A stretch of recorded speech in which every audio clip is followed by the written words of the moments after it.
हम लोग जो 4 साल का हर साल हम लोग ने किया है, 2018, 19 सब में किया, 20 में किया, मैं 21 में क्योंकि कोरोना काल था इसलिए आप लोगों के बीच में अपना रिपोर्ट कार्ड लेकर नहीं आ पाए थे। तो निर्णय किया क्योंकि चुनावी साल है और चुनाव में जाना भी है, तो 4.5 साल आज होते हैं, इसलिए अपना रिपोर्ट कार्ड हम लोग लेकर आपके बीच में आए हैं। रिपोर्ट कार्ड के अंदर कहीं मैं मुख्य रूप से कहूं तो जो योगी सरकार की प्रमुख उपलब्धि है वो ये है कि बीमारू यूपी जो 2017 के पहले कहा जाता था उसको अब विकसित राज्य बनाया है। और इसी कारण आज जो उत्तर प्रदेश की अर्थव्यवस्था है वो अब दूसरे स्थान पे है पूरे देश के अंदर।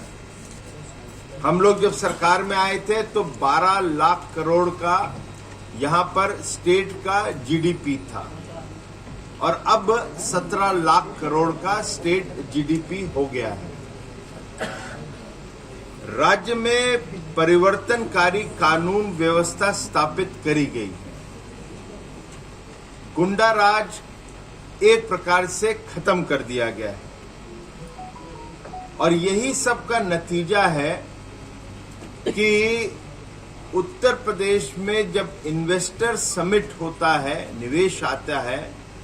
तो 4,28,000 करोड़ का निवेश के एमओयू 1,045